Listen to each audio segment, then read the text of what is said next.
محبت ہو، جبریل تو بھی محبت کر۔ اب جبریل اس بندے سے محبت کرنے لگتا ہے، پھر اللہ فرماتا جبریل آسمان کے جتنے بھی مخلوق ہیں ان میں اعلان کر دے، اے فرشتوں، اے آسمانی مخلوق، اللہ فلاں بندے سے محبت کرتا ہے، تم لوگ بھی اس سے محبت کرنے لگ جاؤ۔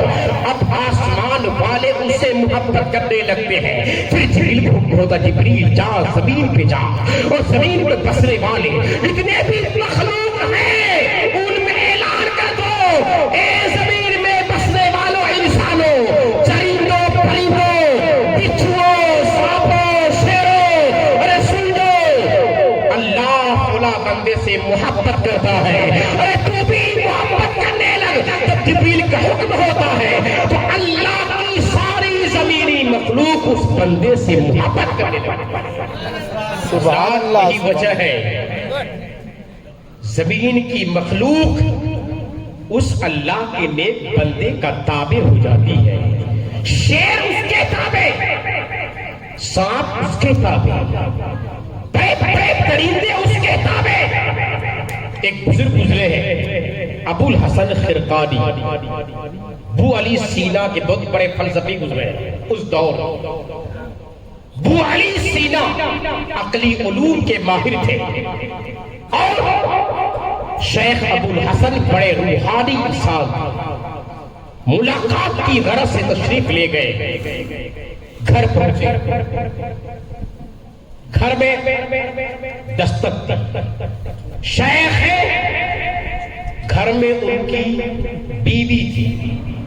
بیوی نے کہا یا کوئی شیخ ویخ نہیں ہے۔ ابو علی سینا حیرت میں، جن کی ولایت کا چرچا ہے، جن کی بزرگی کا چرچا ہے، ان کے گھر سے آواز آ رہی ہے کوئی شیخ ہے۔ پھر گھر سے آواز آئی فلاں جنگل میں جاؤ، تمہیں ابو الحسن سے ملاقات ہو جائے گی۔ ابو علی سینا چلے، دیکھتے ہیں کہ شیخ شیر پہ سوار ہے اور لکڑی کی ایک گٹھڑی شیر کے پشت پہ رکھ کر تشریف لا رہے ہیں۔ ابو علی سینا حیرت میں ہے، عرض کرتے حضور یہ کیا منظر ہے؟ ادھر تو گھر سے ایسی آواز آئی کہ کوئی شیخ ویخ نہیں ہے، بد زبانی کی آواز آئی، ادھر میں کیا دیکھ رہا ہوں؟ شیخ نے جواب دیا، ابو علی سینا ادھر جو تم نے سنا وہ بھی صحیح ہے، جو تم دیکھ رہے ہو وہ بھی صحیح ہے۔ میری بیوی بد زبان ہے، میں اپنی بیوی کی بد زبانی پہ صبر کرتا ہوں، تو رب قدیر نے مجھے وہ اعلیٰ مقام عطا کیا ہے کہ شیر کو میرا غلام بنا دیا۔ سبحان اللہ، سبحان اللہ۔ آج اکثر گھروں میں میاں بیوی کا جھگڑا ہے، یاد رکھیے گا۔ عورتوں کو فطری طور پر اللہ نے، چونکہ مجھے کچھ اصلاحی بات بھی کرنے کے لیے کہا گیا ہے، اس لیے میں دو چار باتیں آپ کے گفتگو کرتا ہوں۔ عورتوں کو اللہ تعالیٰ نے فطری طور پر زیادہ بولنے کی طاقت دی۔ کیوں؟ آپ کے گھر بچہ پیدا ہوتا ہے، کتنی دیر آپ اپنے بچے کو ٹائم دیتے ہیں؟ ارے کتنی دیر گود میں لے کے کھلاتے ہیں؟ بولیے۔ آپ کو کاروبار سے فرصت نہیں ہے، چوک چوراہوں میں بیٹھ کر دوستوں سے گپیں لگانے سے فرصت نہیں۔ آپ بتائیے، اگر بچے کو انگلش سکھانا ہو تو کہاں بھیجتے ہیں آپ؟ انگلش میڈیم اسکول میں لاکھوں روپے سالانہ خرچ کرتے ہیں۔ عربی سکھانا ہو تو اس صورت میں خواجہ دانا سید صاحب کا مدرسہ ہے وہاں بھیجتے ہیں، اور آگے چاہے تو نوساری بھیجتے ہیں، اور ترقی کرے تو یو پی کے کسی بڑے مدرسے میں بھیجتے ہیں۔ عربی سکھانا ہو تو مدرسہ، انگلش سکھانا ہو تو انگلش میڈیم اسکول، لیکن جو گھر میں آپ کی بولی بولی جاتی ہے، چاہے وہ گجراتی ہو، چاہے وہ بھوجپوری ہو یا کوئی بھی بولی ہو، بتائیے اپنے بچوں کو سکھانے کے لیے آپ نے کس کالج میں داخلہ دلایا؟ اپنے بچوں کو سکھانے کے لیے آپ نے کون سا یونیورسٹی بھیجا ہے؟ بھیجا کبھی آپ کیا؟ بولیے۔ نہیں بھیجا نا؟ کہاں سیکھا آپ کے بچے نے؟ ارے کہاں سیکھا؟ آپ کہو گے مولانا میرے بچے نے ماں کی گود میں سیکھا۔ اب وہ زبان سیکھا کس سے؟ بچے نے سیکھا اپنی ماں کی زبان سے سیکھا، ماں کی گود سے سیکھا۔ اگر ماں کے اندر زیادہ بولنے کی طاقت نہ ہوتی تو ماں لوڑیاں دے دے کر بچوں کو سلاتی کیسے؟ ماں اب بہت زیادہ بول کر بچوں کو زبان سکھاتی کیسے؟ تو رب قدیر نے اپنی طور پر اس کی زبان میں زیادہ بولنے کی طاقت رکھی ہے تاکہ بار بار بولے اور اپنے بچوں کو بولنے کا طریقہ سمجھ رہے ہیں؟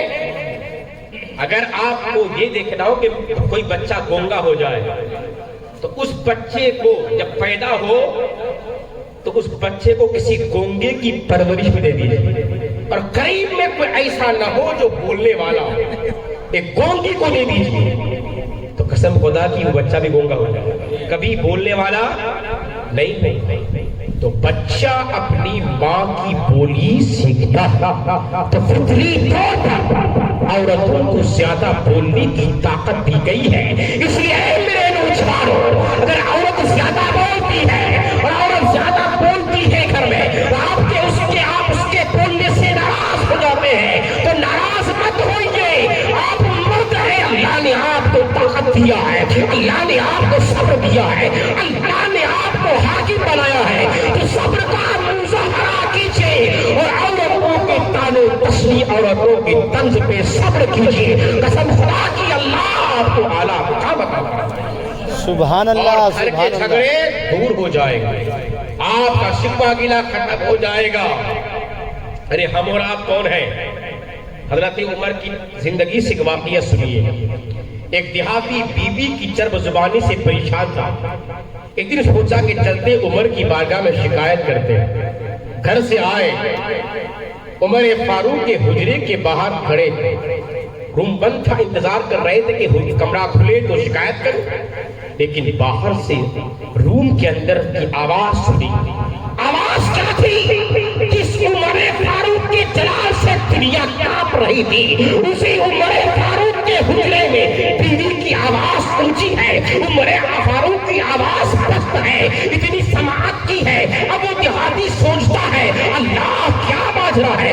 جس عمر سے دنیا پھیلاتی ہے اس عمر کے حجرے سے آواز آ رہی ہے، تو بیوی کی آواز اونچی ہے، شوہر کی آواز پست ہے، عمر فاروق کی آواز پست ہے۔ یہ سنا اور سوچا ارے اب ماجرا تو حل ہو گیا، اب تو شکایت کرنے کی ضرورت نہیں۔ الٹے قدم جانے لگا، قدم کی آہٹ سنی، عمر فاروق نے دروازہ کھولا، پوچھا اے سائل کیا بات ہے بتا دو۔ عرض کرتے حضور میرا مسئلہ حل ہو گیا، اور پوچھنے کی ضرورت نہیں۔ پھر بھی پوچھتے بول تو کس لیے آیا تھا؟ اب وہ حاضر ہوتا ہے، عرض کرتے حضور میں اس لیے آیا تھا کہ میری بیوی کی آواز تیز ہے، وہ چرب زبان ہے، میں کھیت سے کھیتی کر کے آتا ہوں، لیکن آنے کے بعد میری بیوی کٹ کٹ کٹ کٹ کرتی رہتی ہے، بڑا بک بک کرتی رہتی ہے، تو میں آپ سے شکایت کے لیے آیا تھا کہ میری بیوی اونچی آواز سے بات کرتی ہے، زیادہ بولتی ہے، لیکن میں نے باہر سے سنا آپ کے حجرے میں آپ کی اہلیہ کی آواز تھوڑی اونچی تھی، آپ کی آواز پست تھی، تو میں سمجھ گیا جس عمر کے جلال سے دنیا کانپتی ہے اس عمر کے حجرے کا حال یہ ہے کہ عمر کی آواز پست ہے، بیوی کی آواز اونچی ہے۔ تو میں سمجھ گیا جب عمر صبر کر رہے ہیں تو ہمیں بھی صبر کرنا چاہیے۔ مجھے میرے سوال کا جواب مل گیا، اس لیے میں واپس جانے لگا۔ عمر فاروق فرماتے ہیں اے سائل سن، یہ بھی سن لے کہ میں صبر کیوں کرتا ہوں، بیوی کے نخرے برداشت کیوں کرتا ہوں، ان کی آواز کیوں برداشت کرتا ہوں۔ ارے سن لے، یہی بیوی ہے، بچہ میرا ہے، لیکن میں باہر جاتا ہوں، بچے کی دیکھ ریکھ بیوی کرتی ہے، گھر میں مال کما کے رکھتا ہوں، دیکھ ریکھ بیوی کرتی ہے، جہنم کی سزا آگ ہے، یہی بیوی ہے، سخت میں جون کی گرمی میں آگ کی تپش کو برداشت کر کے کھانا تیار کرتی ہے، یہ بعد میں کھاتی ہے، پہلے مجھے کھلاتی ہے۔ بتا بیوی کے احسانات ہے کہ نہیں؟ تو بیوی کے احسانات ہے، اس لیے میں بیوی کی آواز کو برداشت کرتا ہو اور بیوی کے اونچی آواز پہ صبر کرتا ہو۔ اے میرے نوجوانوں، اسی ذکر مصطفیٰ اور آمد رمضان کے کانفرنس میں پیغام دینا چاہتا ہوں۔ میں نوجوان اگر آپ کو بھی اپنی بیوی سے کوئی شکوہ شکایت ہو، بیوی کی آواز سے شکوہ شکایت ہو، اس کے تن و تشنی سے شکوہ شکایت ہو، اس کی اونچی آواز سے شکوہ شکایت ہو، تو سارے گلے شکوے دور کرو، صابر و شاکر ہو کر زندگی گزارو۔ قسم خدا کی دنیا میں بھی کامیابی اور آخرت میں بھی کامیابی ہے۔ دنیا میں آپ کا گھر جنت نما باغ ہے۔ سبحان اللہ سبحان حضرات، ذکر مصطفیٰ کرتے رہیے، دم میں جب تک دم ہے ذکر ان کا سناتے جائیں۔ مصطفیٰ کا ذکر کیجیے، مصطفیٰ کا ذکر خدا کا ذکر ہے، مصطفیٰ کا تذکرہ خدا